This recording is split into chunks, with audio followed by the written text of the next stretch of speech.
Good evening. This is the November 18th edition of 1986. I'm Roger Mudd. And I'm Connie Chung. Our first story tonight is about a great many things. And endurance, a family's fears and its hopes, the cruelty of fate and the strength of love. But more than anything else, as Bill McAtee discovered, this is a story about an 18-year-old who is at the center of the fear and the love, which is to say, this is a story about courage. It's been said before that the shame isn't that we die so young, it's that the quality of life that we have is just so bad.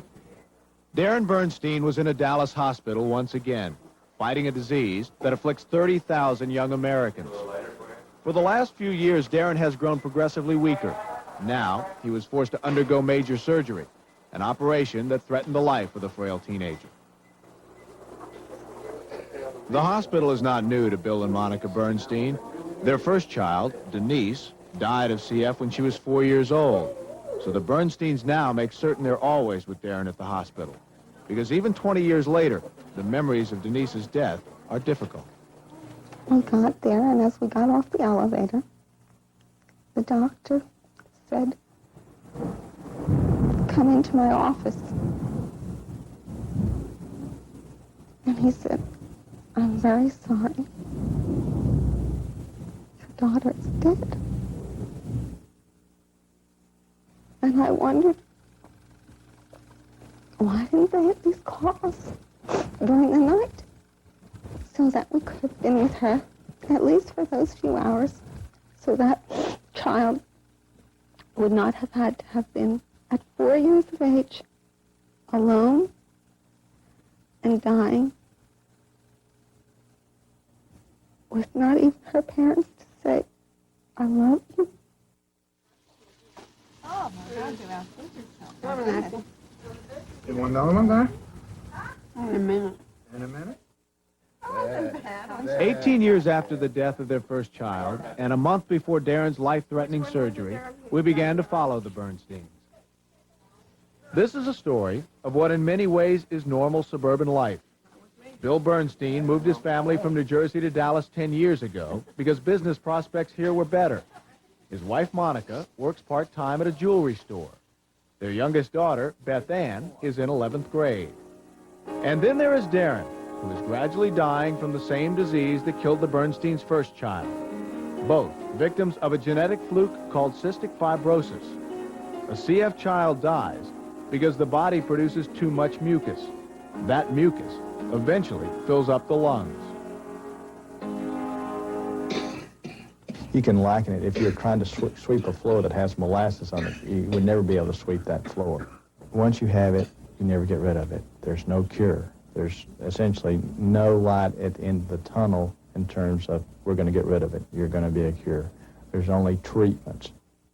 When I'm coughing, it hurts, and sometimes I feel like I'm going to cough my toenails up, or just that my lungs are just going to fall out into my hand or something. Life for Darrin Bernstein consists mostly of days at home. One of the few times he leaves is when he goes to the hospital, where Darrin spends up to 100 days a year. It's there he gets a chance to share honest conversation. And because of the finality of the disease, even with an outsider, those conversations can be brutally real. What I think about when I think about dying? Who's going to be at my funeral? What do you mean? Well, just how many people would actually show up. Does the idea of dying scare you? No. How come? I don't know. Sometimes I kind of wish I was.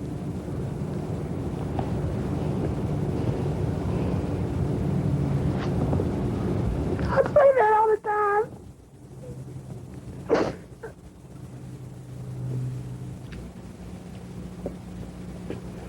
It's all right, Brian. Okay. Sometimes I wish I were too. But you gotta hang in there. Well, to me, the most tragic thing about Darrin's life to this point is what might have been. He has so many talents. He's so bright. Has such a sense of humor, such an excellent outlook toward life. He's so kind. There's no telling where life could have taken him, and he could have taken life. I heard, I don't know if this is true, but I heard that you're real ticklish. Is that true? Yes, that's I guess so. You are too. Well, I am. One of the great joys of Darrin's life has come each summer when he attends a camp for cystic children. It is there that the isolation of the disease is replaced by a sort of shared camaraderie. I know I've had a lot of kids tell me that you can have a lot of friends, but you don't have a real friend until you have a CF friend, because they know exactly what you've gone through. For some of them, this is really the only social life they have. It was kind of like sit in my room and look at these four walls, or go down and say hi to Darrin. Well, which one should I do? Well, I guess I'll go say hi to Darrin. Maybe they'd go to school, but they'd stay to themselves because they're smaller, they'd be picked on. I just see them able to reach out more. They go through hard times. They tell me, they'll say, I don't think so-and-so will be here next year. And they're able to talk about that with each other and to really be strong for each other. Back at home, the drudgery of daily treatments begins again. 3 times a day, that kid has to take an hour and a half to 2 hours out of his life to be pounded on in 6 to 8 different positions to get the mucus out of his lungs while he's coughing violently, possibly throwing up, possibly having a nosebleed, possibly a slight hemorrhage of the lungs.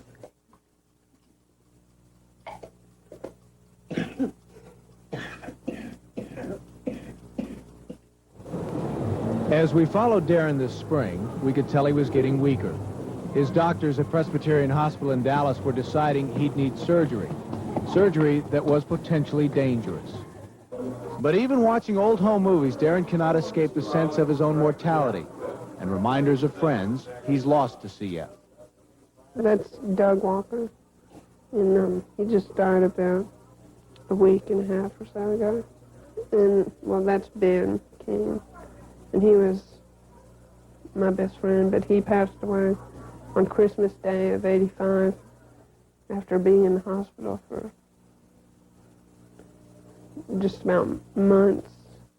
I know he's more and more frightened, and I'm more and more frightened.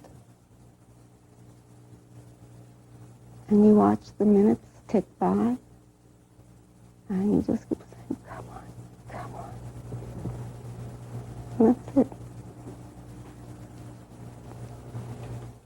Just 3 days before surgery, Darrin attended the local cystic fibrosis banquet, where speakers praised the new breakthrough in CF research that might one day lead to a cure. We are on the brink of breaking through to remarkable discoveries and a life that's going to be very, very different. But the question for Darrin was, would they find it in his lifetime?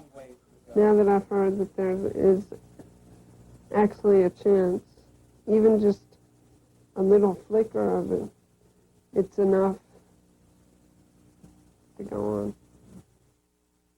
It was at research centers like this one, at the University of Utah Medical School, where doctors recently identified the region of the disease-carrying gene in the body's genetic structure, and that in itself was reason for hope. But for kids like Darrin, a cure was still many steps away from the progress that had been made. I'm very wary of the crystal ball, but there's a reasonable likelihood that the gene will be found. The gene will be found within a year or two. It's possible that it will be more difficult, and I think we should be realistic about that. Within a couple of years of finding the gene, I think we'll understand rather well which kinds of cells and what kind of gene this is, what it's doing in cells, and what the defect is, what's really missing.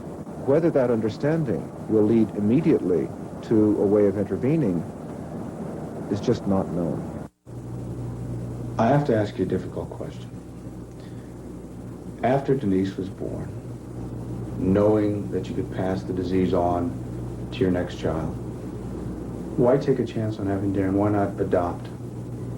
It sounds like a terrible oversimplification, but we felt that we had a 75% chance of having a normal child. And I think people will always want to have their own if it's possible. And we were young, we were optimistic, and we found it hard to believe that such an overwhelming thing could happen twice. Did you feel guilty? I did for a long time. And I asked Darrin if he hated me at one point, or if he hated us.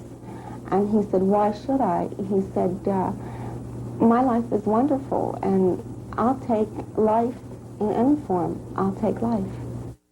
Hey, what's going on? Come on in, sit down. When Darrin checked into the hospital for surgery, one of his best friends was already there, Trace Musselman, whose body had been rapidly deteriorating. Trace was like an older brother to Darrin. I think that one thing that has kept you and I going so far is the fact that we look at each other for strength. I mean, I know both of us get extremely angry and you say, God, why me? Why did you choose me to give this disease to? But I know that whenever I really feel lousy and I get angry, I look to you for support.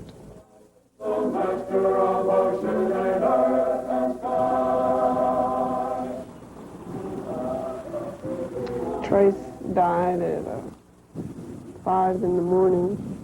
The two of us were just so close, and we were like, we shared so much and really loved each other so much over the years. Somebody dies, he's all alone again, and he's got to start up again, and somehow he does, you know.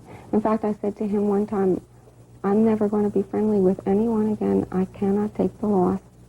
And he turned to me and he said, well, Mom, that's definitely your loss.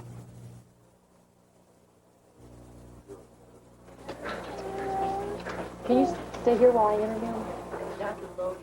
Darrin needed a permanent IV implanted surgically in his chest. He was becoming so weak that doctors needed a quick way to get antibiotics into his body. If you live with death all the time and you think about it a lot, you're reluctant to ever close your eyes and not be in control of things. And so he's worried about waking up. He's worried that he's going to die.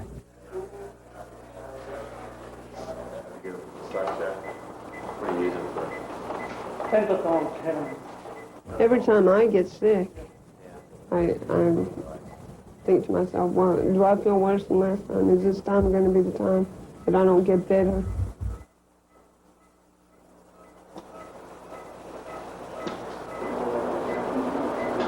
We are now ready to close the wound.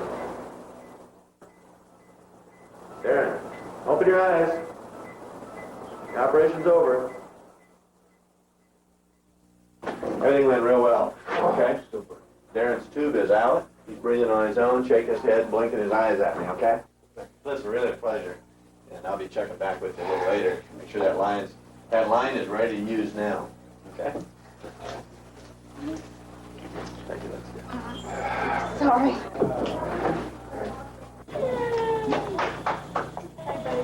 Where'd you go, Darrin?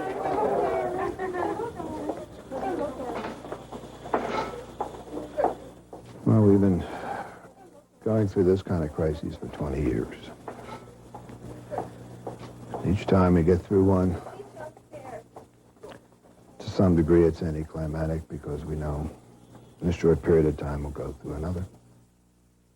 But when the next one comes along, I suppose we gather strength from each other and we face it.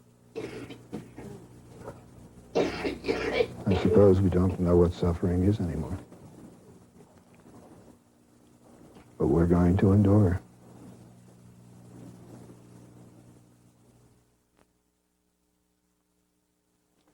Right now, researchers in the United States, in England, and in Canada are engaged in a kind of race to identify the gene that causes cystic fibrosis.